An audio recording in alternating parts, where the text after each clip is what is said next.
Doctor Abdul Salam کوئی قودن ہے، ان پڑھ ہے، چھوٹی ٹھوکر نہیں لگ سکتی، وہ بہت بڑی ٹھوکر لگی۔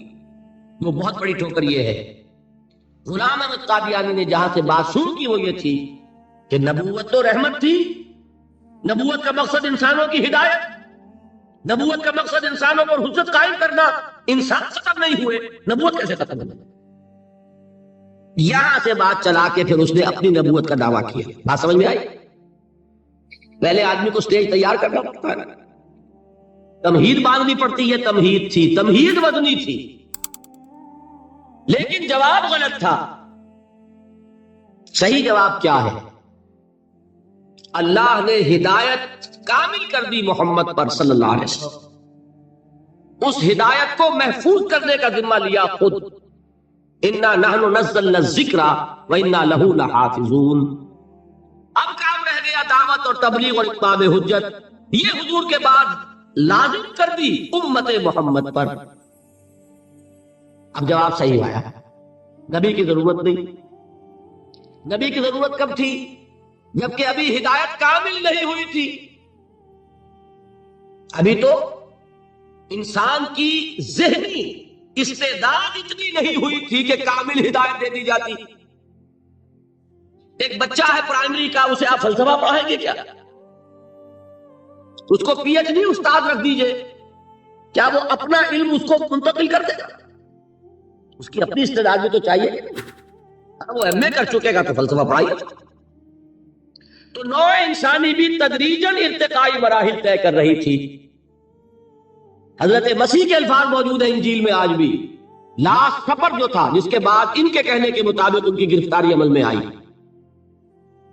اس میں انہوں نے کہا تھا کہ مجھے تم سے، اپنے حواریین سے فرمایا تھا کہ مجھے تم سے ابھی اور بھی بہت سی باتیں کہنی تھیں، لیکن ابھی تم ان کا تحمل نہیں کر سکو گے۔ میں اپنے باپ، آسمانی باپ کے پاس جاؤں گا تاکہ اس کو بھجواؤں، وہ ہے محمد الرسول اللہ صلی اللہ علیہ وسلم، جن کی بشارت دینے کے لیے حضرت مسیح آئے۔ وَإِذْ قَالَ عِيسَىٰ لِقَوْمِهِ يَا قَوْمِ لِبَنِي إِسْرَائِيلَ يَا بَنِي إِسْرَائِيلَ إِنِّي رَسُولُ اللَّهِ إِلَيْكُمْ مُصَدِّقًا لِمَا مَعَكُمْ مُصَدِّقًا لِمَا بَيْنَ يَدَيَّ مِنَ التَّوْرَاةِ وَمُبَشِّرًا بِرَسُولٍ يَأْتِي مِن بَعْدِي اسْمُهُ أَحْمَدُ۔ معلوم یہ ہوا کہ انسان جب میچور ہو گیا ذہنی اور فکری اعتبار سے تو الہدا دے دی گئی۔ یہی وجہ ہے تورات کی حفاظت کا ذمہ اللہ نے نہیں لیا۔ سوچا کبھی آپ نے کیوں؟ کیا تورات اللہ کی کتاب نہیں تھی؟ اور اللہ اس کی حفاظت کا ذمہ لیتا تو کیا اس میں تحریف کر سکتا تھا کوئی؟ پھر کیا وجہ ہے کیوں نہیں ذمہ لیا اللہ نے؟ اور برا نہ مانیے، اگر اللہ نے قرآن کی حفاظت کا ذمہ نہ لیا ہوتا تو قرآن محفوظ رہ جاتا۔ ہم ان سے بڑھ کر تحریف کرتے ہیں، ترجموں میں ہم نے تحریفیں کی ہوئی ہیں، تفسیروں میں ہم نے تحریفیں کی ہوئی ہیں، خود بدلتے نہیں قرآن کو بدل دیتے ہیں، ہوئے کس درجہ فقیہان حرم بے توفیق۔ اسی قرآن میں ہے ابتر کے جہاں کی تعلیم، جس نے مومن کو بنایا ماہو پروی کا امیر۔ یہ سب کچھ تو ہم نے کیا کہ نہیں کیا؟ ہاں، متن کا پر ہمارا بس نہیں چلا۔ کیوں؟ اللہ نے ذمہ لیا۔ اللہ ذمہ لیتا تورات کا تو اس میں نہیں ہو سکتی تھی، انجیل میں نہیں ہو سکتی تھی۔ اب یہ ترجیح جو قرآن کو دی کیوں دی؟ اہل منطق کہتے ہیں ترجیح بلا مرجح، بغیر کسی سبب کے ترجیح دینا تو ظلم ہے۔ آپ دونوں کا حق برابر ہو، آپ کو ترجیح دے دی جائے، ظلم کہیں گے کہ نہیں؟ اس کو کوئی بنیاد ہونی چاہیے، مرجح ہونا چاہیے، ترجیح کے لیے کوئی سبب ہونا چاہیے تو ترجیح دی جا سکتی۔ تو یہ ترجیح بلا مرجح نہیں ہے۔ مرجح یہ ہے تورات ابھی انٹرم پیریڈ کے لیے ہدایت نامہ تھا، انجیل ابھی درمیانی عرصے کے لیے ہدایت نامہ تھا، ابدی اور کامل ہدایت نامہ آنے والا تھا، تو ان کو پریزرو کرنے کی ضرورت کیا تھی؟ ہاں، ابدی ہدایت نامہ آیا، اس کو محفوظ کر دیا۔ اب تا قیام قیامت اس کے اندر کوئی تحریف ممکن نہیں۔ اب ہدایت کامل ہو گئی، وہی کی کھڑکی بند۔ اب کام کیا ہے؟ اس کو پہنچانا۔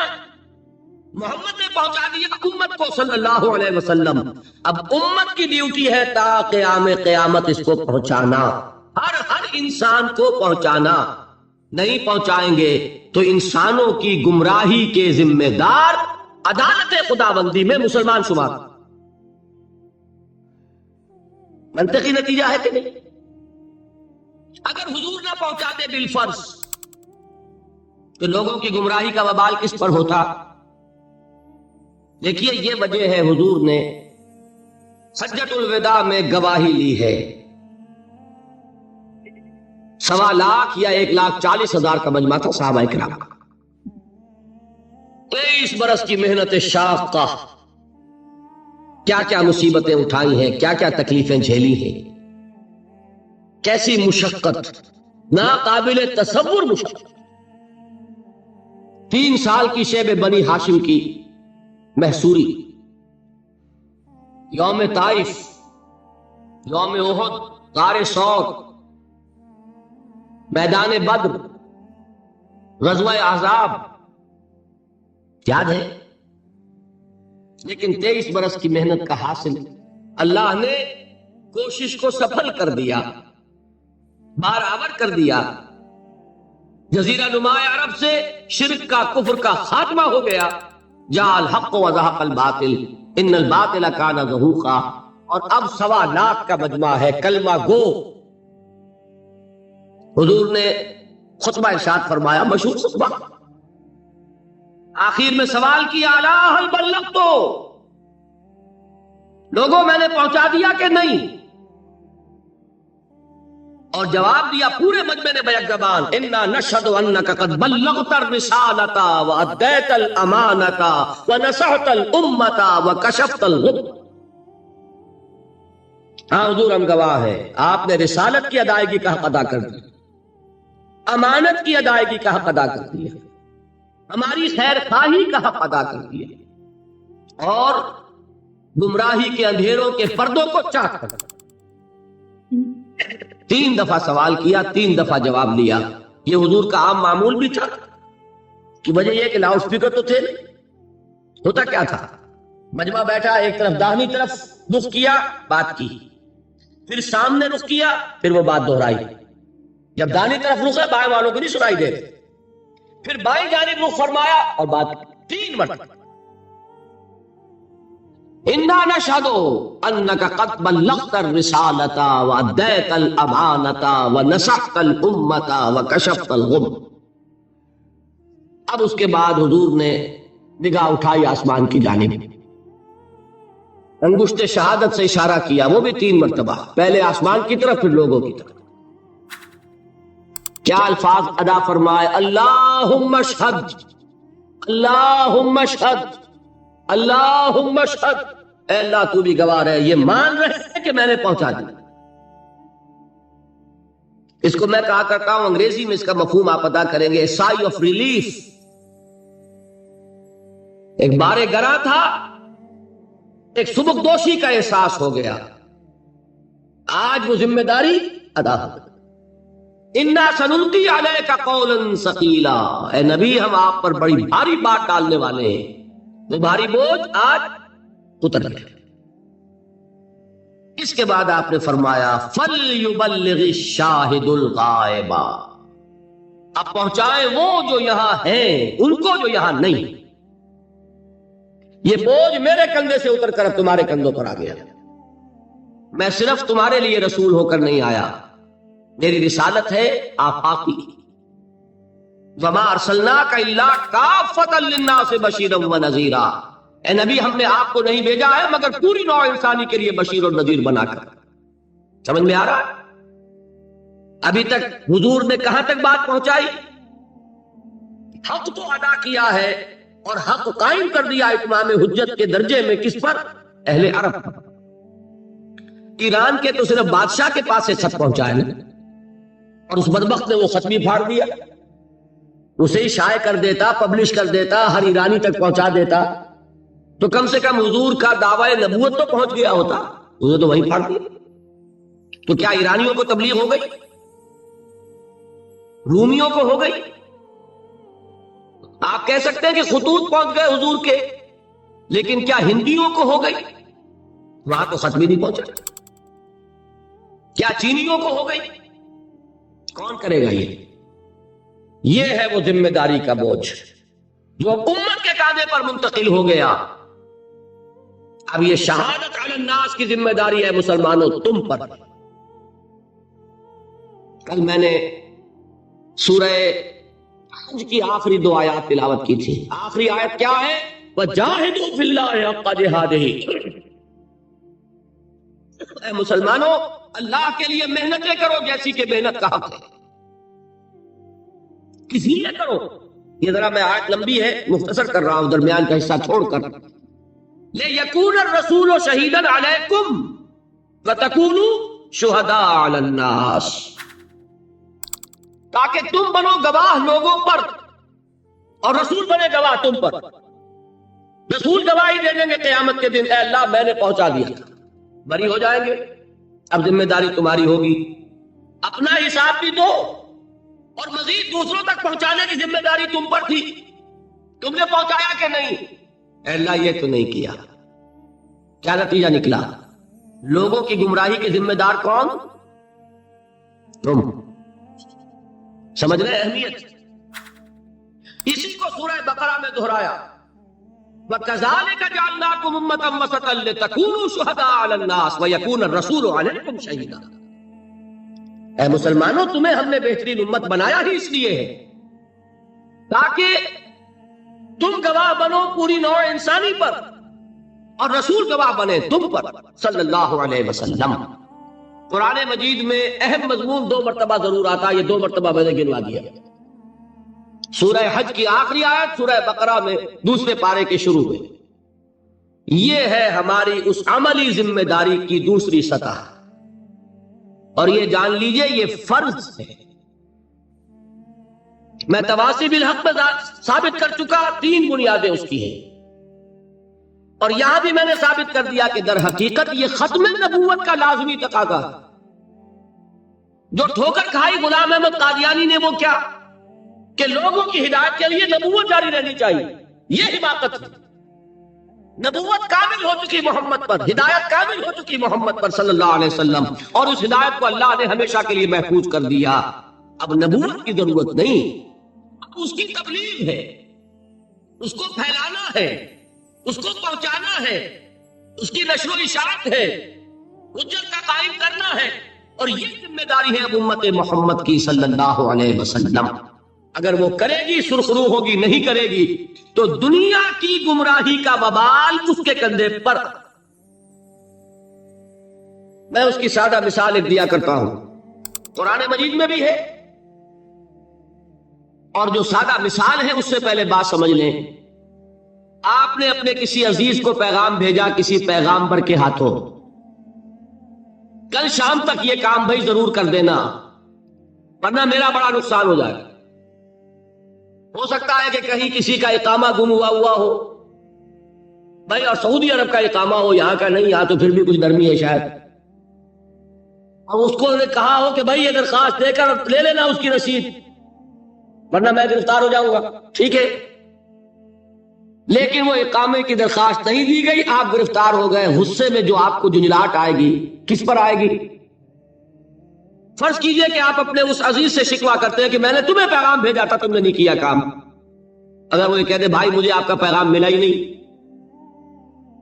تو آپ کچھ اور کہہ سکیں گے؟ آپ سے وہ تو بری ہو گیا۔ سارا غصہ کس پہ آئے گا؟ اس پیغامبر پہ۔ تمہیں میں نے اتنی اہم ذمہ داری سونپی، تم نے اس کا حق ادا نہیں کیا۔ اور وائسی ورثہ کیا ہوگا اگر وہ پیغامبر پیغام پہنچا دے اور اس کا قصور ہو دوسرے کا، تو وہ یہ کہہ کے فارغ ہو جائے گا بھائی مجھے تو نہیں درخواست دینی تھی نا، درخواست تو اسے دینی تھی، میرے ذمہ تھا پیغام پہنچانا، میں نے پہنچا دیا تھا۔ اب یا یہ مجرم یا وہ مجرم۔ اسی کو ذہن میں رکھیے، اللہ نے پیغام بھیجا رسول کے ذریعے نوع انسانی کے نام، رسول پہنچا دے تو بری، اور ساری ذمہ داری اب انسانوں کی۔ رسول نہ پہنچائے تو دوسروں کی ذمہ داری جو ہوگی سو ہوگی، پہلی ذمہ داری رسول کی ہو جائے۔ اسی وجہ سے فرمایا گیا سورہ مائدہ میں، یا ایھا الرسول بلغ ما انزل الیک من ربک وان لم تفعل فما بلغت رسالتہ، اے رسول صلی اللہ علیہ وسلم پہنچا دیجئے جو کچھ کہ آپ پر نازل کیا گیا آپ کے رب کی طرف سے، اور اگر آپ نے بالفرض ایسا نہ کیا تو رسالت کا حق ادا نہیں ہوگا۔ اور اسی کو فرمایا گیا سورہ اعراف کے شروع میں، یہ ہے اہم، نہایت اہم اصول، آیت نمبر 6 سورہ اعراف کی، فَلَنَسْأَلَنَّ الَّذِينَ أُرْسِلَ إِلَيْهِمْ وَلَنَسْأَلَنَّ الْمُرْسَلِينَ، ہم پوچھ کر رہیں گے ان سے بھی جن کی طرف رسولوں کو بھیجا، اور ہم پوچھ کر رہیں گے رسولوں سے، تم نے پہنچایا کہ نہیں؟ اے اللہ ہم نے پہنچایا، اب تم بولو جو بات تم تک پہنچی تم نے اس کے ساتھ کیا معاملہ کیا۔ یہ ہے وہ ذمہ داری، جان لیجئے اب ختم نبوت کے بعد یہ ذمہ داری it has taken the form of a collective responsibility، ایک اجتماعی ذمہ داری ہے، شخصاً کوئی نبی نہیں، کوئی رسول نہیں، آخری نبی محمد، آخری رسول محمد صلی اللہ علیہ وسلم، لیکن اب وہ ذمہ داری جو ہے وہ ادا کرنی ہے پوری امت محمد کو بحیثیت مجموعی۔ اور امت کس شے کا نام ہے، کس چڑیا کا نام ہے؟ میں اور آپ مل کر ہی امت بنتے ہیں نا۔ اگر میں اپنے آپ کو فارغ سمجھوں، آپ اپنے آپ کو فارغ سمجھیں،